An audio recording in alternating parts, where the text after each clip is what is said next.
With former President Donald Trump sitting immovably atop the polls, is there anything his opponents for the Republican presidential nomination can do at tomorrow's debate to shake up the race? All that and more now on Graph's Grievances.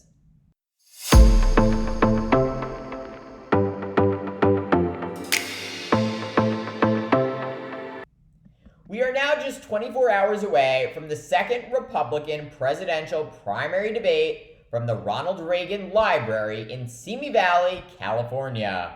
Once again, former President Donald Trump will not be in attendance as the far and away frontrunner continues to boycott the debates.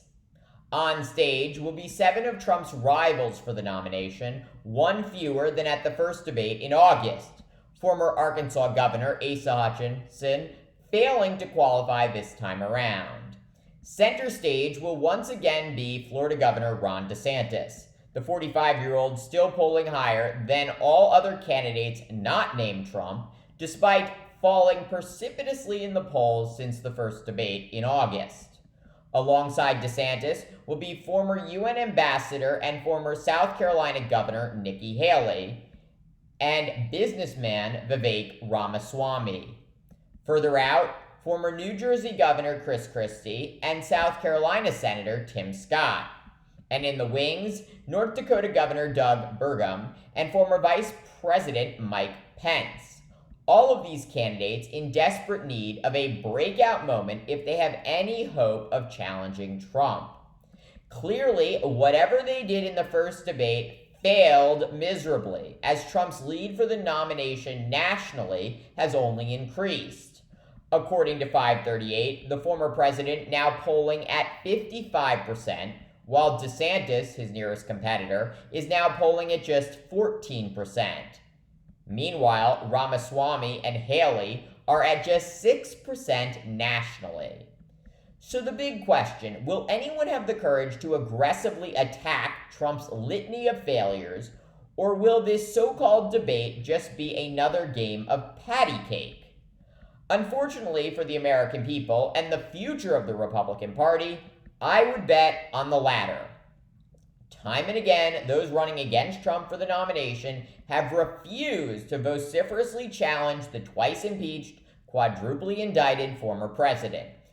Even Chris Christie, who has offered some of the harshest criticisms of Trump, seemed to waffle when asked at the first debate whether he would support Trump if Trump won the nomination and was a convicted criminal. The former governor raising his hand before wagging a finger, later saying he wasn't answering the question, just seeking recognition to speak.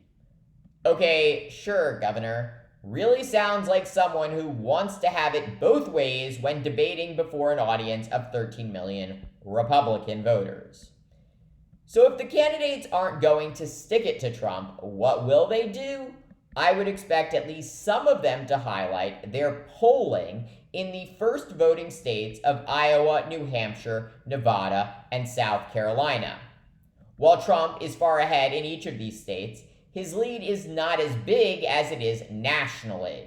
In Iowa, a poll released just last week found DeSantis with 21% support, still far behind Trump at 45%, but much better than DeSantis is doing nationally. Meanwhile, in New Hampshire, a recent state poll finding Haley in second place at 14% and Christie in third place at 10%. Trump, of course, still dominating at 42%. And keep in mind, state primary polls traditionally are not that reliable, but at least they provide a kernel of hope for candidates who have spent months on end campaigning in Iowa and New Hampshire. In addition to focusing on early state polls, Haley should unquestionably make an electability argument. According to CNN polling, she has the best chance of defeating Biden in a head-to-head matchup. Haley besting the president by 6 points, 49% to 43%. Meanwhile, the same poll finding Trump and Biden running neck and neck. All that being said, if the past is prologue, I would not expect the race to change as a result of tomorrow's debate. But you can be certain that on Thursday's edition of Graph's Grievances, I will be here to give you a full recap of the night's highlights and likely many lowlights. Thank you for watching Graph's Grievances. Let me know what you think. Please subscribe, share, and join me tomorrow for more.